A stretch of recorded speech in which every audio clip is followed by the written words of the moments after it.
ತುಳುನಾಡಿನ ಹಂಪಿ. ಈ ಹೆಸರು ಕೇಳಿದಾಗ ನಿಮ್ಮ ಮನಸ್ಸಿಗೆ ಯಾವ ಸ್ಥಳ ಬರ್ತದೆ?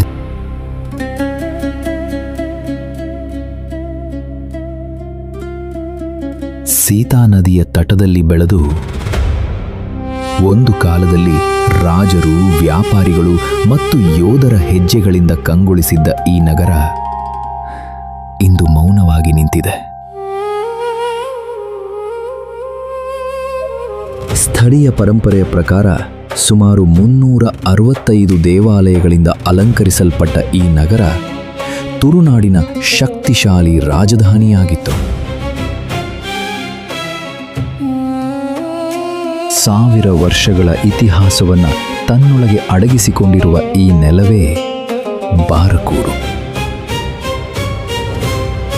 ಕರ್ನಾಟಕದ ಕರಾವಳಿ ಭಾಗದಲ್ಲಿರುವ ಉಡುಪಿ ಜಿಲ್ಲೆಯ ಈ ಪುಟ್ಟ ಊರು ಇಂದು ಶಾಂತವಾಗಿ ಕಾಣಬಹುದು.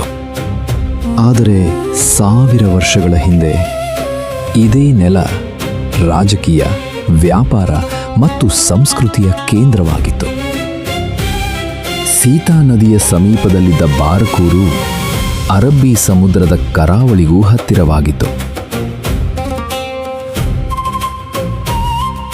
ನದಿ ಮತ್ತು ಸಮುದ್ರದ ಈ ಸಂಪರ್ಕವೇ ಬಾರಕೂರಿನ ಬೆಳವಣಿಗೆಗೆ ಬಲವಾದ ಅಡಿಪಾಯವಾಯಿತು.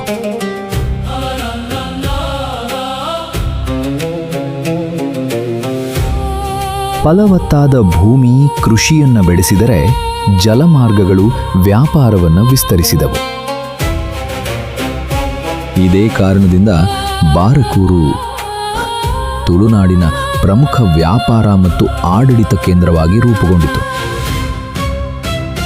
ಕರ್ನಾಟಕದ ಅತ್ಯಂತ ಪ್ರಾಚೀನ ಸ್ಥಳೀಯ ರಾಜವಂಶಗಳಲ್ಲಿ ಒಂದಾದ ಅಲೂಪರು ಸುಮಾರು 7ನೇ ಶತಮಾನದಿಂದ ತುಳುನಾಡಿನ ಮೇಲೆ ಆಡಳಿತ ನಡೆಸುತ್ತಿದ್ದರು. ಅವರು ಈ ಪ್ರದೇಶದ ರಾಜಕೀಯ ಮತ್ತು ಸಾಂಸ್ಕೃತಿಕ ಬೆಳವಣಿಗೆಯಲ್ಲಿ ಮಹತ್ವದ ಪಾತ್ರ ವಹಿಸಿದರು. 8ನೇ ಶತಮಾನದ ವೇಳೆಗೆ ಅಲೂಪರ ಪ್ರಭಾವ ಮತ್ತಷ್ಟು ವಿಸ್ತರಿಸಿತು. ಬಾರಕೂರು ಅವರ ಪ್ರಮುಖ ಆಡಳಿತ ಕೇಂದ್ರವಾಗಿ ಬೆಳೆಯಿತು. ರಾಜಮನೆಗಳು, ಆಡಳಿತ ಕೇಂದ್ರಗಳು ಮತ್ತು ಜನರಿಂದ ತುಂಬಿದ ಮಾರುಕಟ್ಟೆಗಳು ನಿರ್ಮಾಣವಾದವು. ಬಾರಕೂರು ತುಳುನಾಡಿನ ಅತ್ಯಂತ ಶ್ರೀಮಂತ ನಗರಗಳಲ್ಲಿ ಒಂದಾಗಿ ಹೊರಹೊಮ್ಮಿತು. ಸೀತಾ ನದಿಯ ತಟದಲ್ಲಿದ್ದ ಬಂದರು ವ್ಯಾಪಾರದ ಪ್ರಮುಖ ಕೇಂದ್ರವಾಗಿತ್ತು. ಮಸಾಲೆಗಳು, ಅಕ್ಕಿ, ಬಟ್ಟೆಗಳು ಮತ್ತು ಅನೇಕ ವಸ್ತುಗಳು ಇಲ್ಲಿಂದ ದೂರದ ಪ್ರದೇಶಗಳಿಗೆ ಸಾಗುತ್ತಿದ್ದವು. ವ್ಯಾಪಾರಿಗಳ ನಿರಂತರ ಸಂಚಾರದಿಂದ ಬಾರಕೂರು ಆರ್ಥಿಕವಾಗಿ ಅತ್ಯಂತ ಸಮೃದ್ಧಿಯತ್ತ ಸಾಗಿತು. ಆದರೆ ಈ ವೈಭವದ ಕಥೆ ಇಲ್ಲಿಗೆ ಮುಗಿಯುವುದಿಲ್ಲ. ಕಾಲಕ್ರಮೇಣ ಬಾರಕೂರು ಕೇವಲ ರಾಜಕೀಯ ಕೇಂದ್ರವಾಗಿ ಮಾತ್ರವಲ್ಲ, ಧಾರ್ಮಿಕ ಮತ್ತು ಸಾಂಸ್ಕೃತಿಕ ಕೇಂದ್ರವಾಗಿಯೂ ಬೆಳೆಯತೊಡಗಿತು. ಶೈವ, ವೈಷ್ಣವ ಮತ್ತು ಜೈನ ಧರ್ಮಗಳ ಅನುಯಾಯಿಗಳು ಇಲ್ಲಿ ತಮ್ಮ ಆರಾಧನಾ ಕೇಂದ್ರಗಳನ್ನು ನಿರ್ಮಿಸಿದರು. ಈ ನೆಲವು ವಿವಿಧ ಧರ್ಮಗಳ ಸಾಮರಸ್ಯದ ಪ್ರತೀಕವಾಗಿತ್ತು.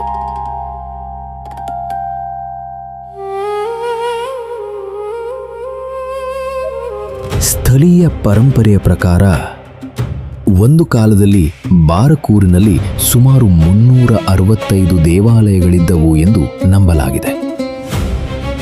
ವರ್ಷದ ಪ್ರತಿದಿನಕ್ಕೂ ಒಂದೊಂದು ದೇವಾಲಯ ಎನ್ನುವ ಈ ನಂಬಿಕೆ ಇಂದಿಗೂ ಜನರ ನೆನಪಿನಲ್ಲಿ ಜೀವಂತವಾಗಿದೆ. ದೇವಾಲಯಗಳು ಕೇವಲ ಪೂಜೆಯ ಸ್ಥಳಗಳಾಗಿರಲಿಲ್ಲ. ಅವು ಶಿಕ್ಷಣ, ಕಲೆ, ಸಂಗೀತ ಮತ್ತು ಸಮಾಜದ ಕೇಂದ್ರಗಳಾಗಿದ್ದವು. ಬಾರಕೂರಿನ ಸಾಂಸ್ಕೃತಿಕ ವೈಭವವೇ ಅದರ ನಿಜವಾದ ಶಕ್ತಿ. ಇಂದಿಗೂ ಬಾರಕೂರಿನ ಪ್ರಸಿದ್ಧ ಕತ್ತಲೆ ಬಸದಿ ತನ್ನ ವಿಶಿಷ್ಟ ವಾಸ್ತುಶಿಲ್ಪ ಮತ್ತು ಮೌನದ ಮೂಲಕ 1000 ವರ್ಷಗಳ ಹಿಂದಿನ ಇತಿಹಾಸವನ್ನು ನಮ್ಮ ಮುಂದೆ ಜೀವಂತಗೊಳಿಸುತ್ತದೆ. ಕತ್ತಲೆ ಬಸದಿ ಮಾತ್ರವಲ್ಲ, ಪಂಚಲಿಂಗೇಶ್ವರ ದೇವಾಲಯ ಸೇರಿದಂತೆ ಅನೇಕ ಪುರಾತನ ದೇವಾಲಯಗಳು ಇಂದಿಗೂ ಈ ನಗರದ ವೈಭವದ ಸಾಕ್ಷಿಯಾಗಿ ನಿಂತಿವೆ.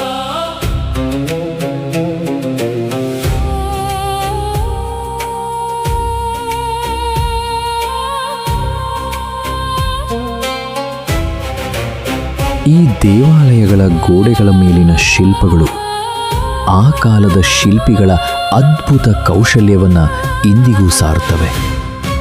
ಪ್ರತಿಯೊಂದು ಕಲ್ಲಿನಲ್ಲೂ ಒಂದು ಕಥೆಯಡಗಿದೆ. ಒಮ್ಮೆ ರಾಜರು, ವ್ಯಾಪಾರಿಗಳು, ಯಾತ್ರಿಕರು ಮತ್ತು ಸಾವಿರಾರು ಜನರಿಂದ ತುಂಬಿದ್ದ ಈ ನಗರ ತುಳುನಾಡಿನ ಶ್ರೀಮಂತಿಕೆ ಮತ್ತು ಸಂಸ್ಕೃತಿಯ ಪ್ರತೀಕವಾಗಿತ್ತು. ಸೀತಾ ನದಿಯ ತಟದಲ್ಲಿ ಬೆಳೆದ ಈ ರಾಜಧಾನಿ ವ್ಯಾಪಾರ, ಧರ್ಮ ಮತ್ತು ಆಡಳಿತವನ್ನು ಸಮಾನವಾಗಿ ಬೆಳೆಸುತ್ತಾ ತನ್ನ ವೈಭವದ ಉತ್ತುಂಗವನ್ನು ತಲುಪಿತು.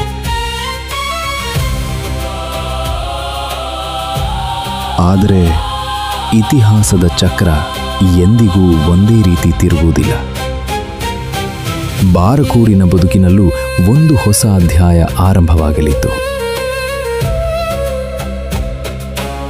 14ನೇ ಶತಮಾನದ ವೇಳೆಗೆ ದಕ್ಷಿಣ ಭಾರತದ ಇತಿಹಾಸದಲ್ಲಿ ಮತ್ತೊಂದು ಶಕ್ತಿಶಾಲಿ ಸಾಮ್ರಾಜ್ಯ ಉದಯಿಸಿತು, ವಿಜಯನಗರ ಸಾಮ್ರಾಜ್ಯ. ಕರಾವಳಿ ವ್ಯಾಪಾರ ಮತ್ತು ಆಡಳಿತದ ದೃಷ್ಟಿಯಿಂದ ಮಹತ್ವ ಹೊಂದಿದ್ದ ಬಾರಕೂರು ಅವರ ಗಮನವನ್ನು ಸೆಳೆಯಿತು. ವಿಜಯನಗರ ಅರಸರು ಬಾರಕೂರನ್ನು ತಮ್ಮ ಅಧೀನಕ್ಕೆ ತೆಗೆದುಕೊಂಡರು. ಬಾರಕೂರಿನ ಬಂದರು, ವ್ಯಾಪಾರ ಮತ್ತು ಭೌಗೋಳಿಕ ಸ್ಥಾನಮಾನ ಸಾಮ್ರಾಜ್ಯದ ಆರ್ಥಿಕ ಬಲವನ್ನು ಮತ್ತಷ್ಟು ಹೆಚ್ಚಿಸಿತು. ಹೊಸ ಆಡಳಿತದ ಅಡಿಯಲ್ಲಿ ಬಾರಕೂರು ತನ್ನ ಮಹತ್ವವನ್ನು ಮುಂದುವರಿಸಿತು. ಕೋಟೆಗಳು ಬಲಗೊಂಡವು. ಆಡಳಿತ ವ್ಯವಸ್ಥೆ ಇನ್ನಷ್ಟು ಸಂಘಟಿತವಾಯಿತು. ಸೀತಾ ನದಿಯ ತೀರದ ಬಂದರು ಮತ್ತೆ ಚಟುವಟಿಕೆಯಿಂದ ತುಂಬಿತು. ವ್ಯಾಪಾರಿಗಳು, ನಾವಿಕರು ಮತ್ತು ಯಾತ್ರಿಕರು ಬಾರಕೂರಿನ ಬೀದಿಗಳಿಗೆ ಹೊಸ ಚೈತನ್ಯವನ್ನು ತಂದರು. ಮಸಾಲೆಗಳು, ಅಕ್ಕಿ, ಬಟ್ಟೆಗಳು ಮತ್ತು ಇತರ ಅಮೂಲ್ಯ ವಸ್ತುಗಳು ಇಲ್ಲಿಂದ ಸಮುದ್ರ ಮಾರ್ಗವಾಗಿ ದೂರದ ದೇಶಗಳಿಗೆ ಸಾಗುತ್ತಿದ್ದವು. ಬಾರಕೂರು ಮತ್ತೆ ಸಮೃದ್ಧಿಯ ಕೇಂದ್ರವಾಗಿ ಬೆಳಗಿತು. ಆದರೆ ಯಾವುದೇ ಸಾಮ್ರಾಜ್ಯದ ವೈಭವ ಶಾಶ್ವತವಲ್ಲ. ಕಾಲದ ಚಕ್ರ ಮತ್ತೊಮ್ಮೆ ಹೊಸ ದಿಕ್ಕಿನಲ್ಲಿ ತಿರುಗತೊಡಗಿತು. ವ್ಯಾಪಾರ ಮಾರ್ಗಗಳು ಬದಲಾದವು.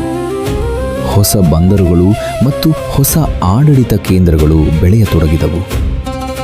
ಬಾರಕೂರಿನ ಪ್ರಾಮುಖ್ಯತೆ ನಿಧಾನವಾಗಿ ಕಡಿಮೆಯಾಗತೊಡಗಿತು.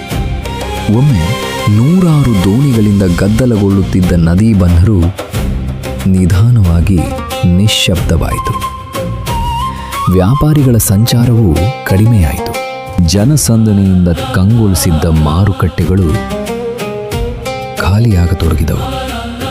ಒಮ್ಮೆ ವೈಭವದಿಂದ ಮೆರೆದ ನಗರ ನಿಧಾನವಾಗಿ ತನ್ನ ಹೊಳಪನ್ನು ಕಳೆದುಕೊಳ್ಳತೊಡಗಿತು.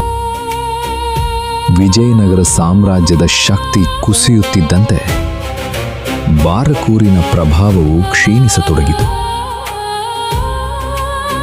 ಆದರೆ ಕಾಲವು ನಗರವನ್ನು ಬದಲಾಯಿಸಿರಬಹುದು, ಆದರೆ ಅದರ ಇತಿಹಾಸವನ್ನು ಅಳಿಸಲು ಸಾಧ್ಯವಾಗಲಿಲ್ಲ.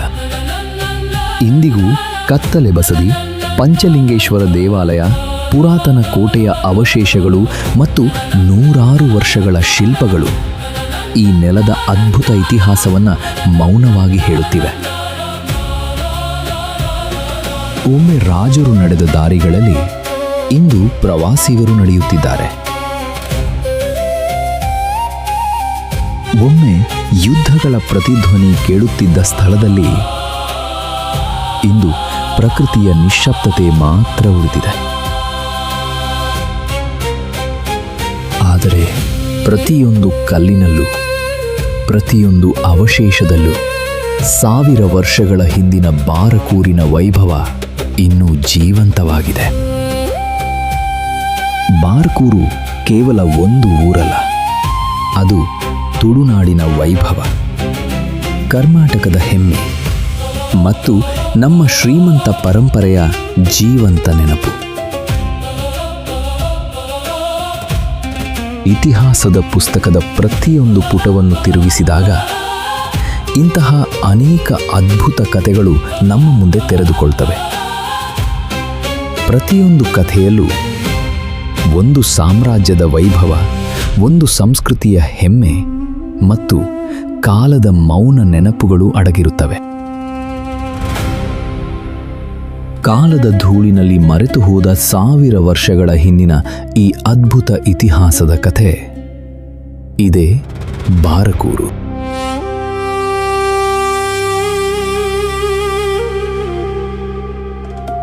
ಇಂತಹ ಇನ್ನಷ್ಟು ಅಪರೂಪದ ಇತಿಹಾಸದ ಕಥೆಗಳನ್ನು ನೋಡಲು ಡಾರ್ಕ್ ವೈಬ್ ಚಾನಲ್ ಅನ್ನು ಸಬ್ಸ್ಕ್ರೈಬ್ ಮಾಡಿ.